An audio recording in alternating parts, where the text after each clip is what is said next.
Monsieur le Président, Monsieur le Wali, mes chers camarades, chers amis membres de l'exécutif, amis, camarades, maires, la presse,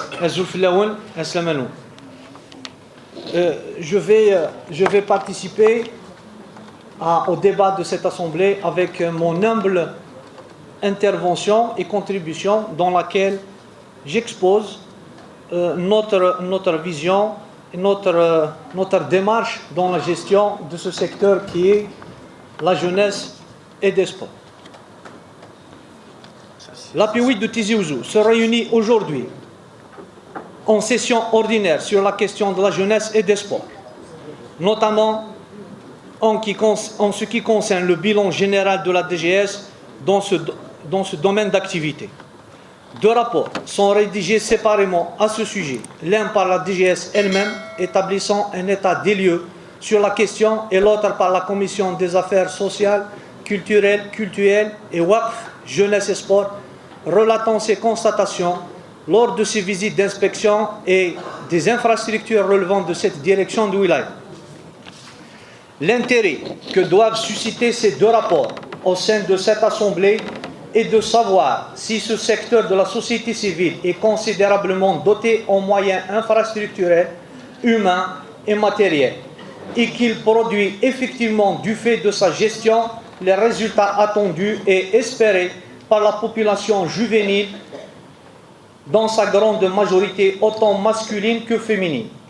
C'est là donc que résident nos échanges en vue de cerner objectivement la problématique posée, en espérant pouvoir y remédier positivement dans un proche avenir pour le bien-être de notre jeunesse, appelée à devenir par conséquent le moteur du développement durable de notre région, voire de notre pays en général. Si telle peut être cette perspective, voici en ce qui nous concerne notre approche et point de vue sur ce dossier. Notre wilaya est située dans une des régions les plus montagneuses du pays. Sa population en majorité rurale et à forte densité est estimée à plus d'1,5 million habitants, vivent pour la plupart dans ces 1547 villages et quelques petites villes représentant les chefs-lieux de ces 21 daïras. Notre jeunesse est évaluée à près de 70% et est tout autant concentrée en ces lieux. Compte tenu de sa physionomie et de son relief assez caractéristique, il peut s'avérer difficile de la mailler convenablement en infrastructure dans ses différents types et dimensions, ainsi que tous les éléments d'accompagnement qui leur sont nécessaires. Une telle situation pose donc problème de l'implantation en fonction de leurs dimensions respectives de l'ensemble des infrastructures sportives et de loisirs au niveau d'une région aussi abrupte. C'est peut-être de prime abord l'une des raisons qui est à l'origine des retards dans leur réalisation, en même temps que insuffisance des moyens financiers sans doute, mais aussi la rareté des assiettes nécessaires correspondantes à chaque type de projet, ce qui conduit à dire que le maillage infrastructurel sportif est assez disparate présentement sur le territoire de la wilaya.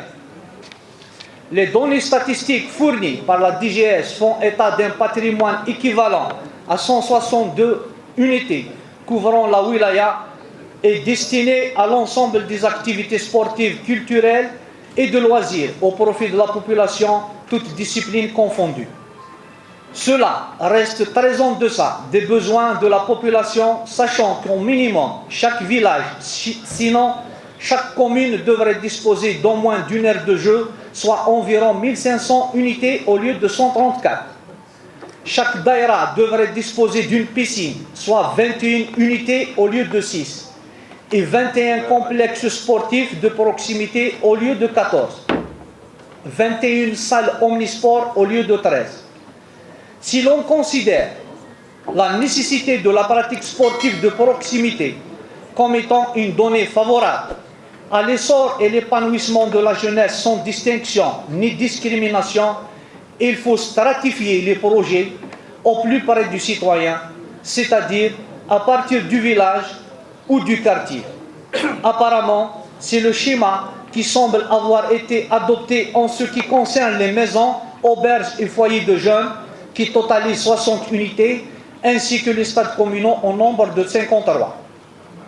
Compte tenu du volume et de la nature des infrastructures existantes et ou à réaliser, le potentiel humain en charge de ce patrimoine peut s'avérer nettement en deçà des besoins rationnels à même d'assurer leur bonne gestion. 529 employés au total constituent l'effectif de la DGS. Un bon nombre d'infrastructures souffrent depuis d'une non-gestion. Certaines d'entre elles sont même à l'arrêt, soit par manque de candidats à la pratique du sport, soit par le déficit du personnel d'animation et ou d'encadrement. Il existe même des cas où les établissements ne sont pas gardés, notamment la nuit. Des incidents ont même été signalés dans ce cas. Nous recommandons, Monsieur le Président, Monsieur le Wali, la direction concerne. Il y a lieu d'assurer une bonne étude préalable à la viabilité des projets, étudier sérieusement les appels d'offres et s'enquérir de la solvabilité des opérations, faire un suivi rigoureux de l'état d'avancement des projets en établissant un calendrier de réalisation avec les opérateurs. Rappeler à l'ordre à chaque fois que de besoin les réalisateurs sur le respect des délais d'exécution et de livraison pour ne pas devoir recourir à des résiliations de contrats qui ne feront que prolonger les délais d'exécution. En tout état de cause, prendre la précaution de vérifier les non-oppositions au projet et leur viabilisation. La Commission sociale, culturelle, jeunesse et sport a dressé quant à elle un état des lieux, photo à l'appui, de certaines infrastructures tombées en désuétude, ayant causé un retard inconsidéré ou ne fonctionnent plus depuis quelque temps pour des raisons techniques, semble-t-il. Elle attire l'attention sur l'état de dégradation de certaines d'entre elles, de même qu'elle signale des retards sur un bon nombre de projets en voie de réalisation, dont certains sont inscrits en 2010 déjà et ne sont qu'à 60% de taux d'avancement à ce jour. La Commission recommande un renforcement de moyens matériels et humains et la mise à disposition d'un fonds spécial pour développer au mieux le secteur de la jeunesse et des sports de la wilaya. Beaucoup de disciplines sportives sont pratiquées par beaucoup de jeunes gens et jeunes filles à travers la wilaya. Au moins 27 types de licences sont délivrés aux candidats pratiquants à hauteur de 27 222 éléments, dont 19 877 garçons et 7 345 filles, avec une prépondérance pour le football, qui compte 6 120 pratiquants. Suivant de sportifs scolaires avec 2 678 éléments, le reste du chiffre oscille entre 25 et 1488. Il est vrai que les conditions ne sont jamais toujours réunies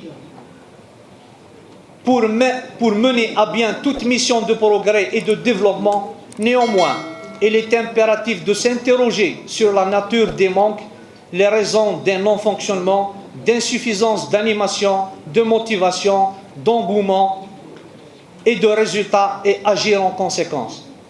S'agissant des activités culturelles, d'éducation et de loisirs, ainsi que celles des échanges qui se déroulent dans les différentes maisons, foyers et auberges de jeunes, on relève une nette désaffection des lieux, due certainement à l'absence d'animateurs, d'éducateurs et encadreurs qu'il faut absolument mettre en place pour attirer davantage cette frange de la société relativement vulnérable face à certains fléaux qui sévissent actuellement un peu partout dans le monde. Car, tout compte fait, les statistiques parlent d'elles-mêmes. Pour une population estimée à plus de 1 500 000 habitants, 50% en moyenne sont des jeunes gens et jeunes filles, soit 750 000 personnes environ. Parmi elles, 300 000 environ sont scolarisés à tous les niveaux de l'éducation nationale. Il est relativement aisé de considérer que la moitié de cet effet puisse s'adonner à la pratique du sport, toutes disciplines confondues, soit 150 000 pratiquants ou licenciés, ce qui représente juste 10% de la population globale. L'objectif à atteindre devrait être au moins celui-là, si tant cette potentialité humaine pourrait être effectivement un facteur puissant de développement. Il y a lieu donc de se pencher activement sur ce secteur et envisager de nouvelles perspectives impliquant de nouveaux moyens de réalisation, de mobilisation, d'animation et de gestion pour produire plus et mieux des compétences à employer pour plus de développement. En définitive, cette mission exige une mobilisation conséquente de personnel qualifié que la DGS devrait s'employer à mettre en place dans les prochaines échéances avec les concours des pouvoirs publics.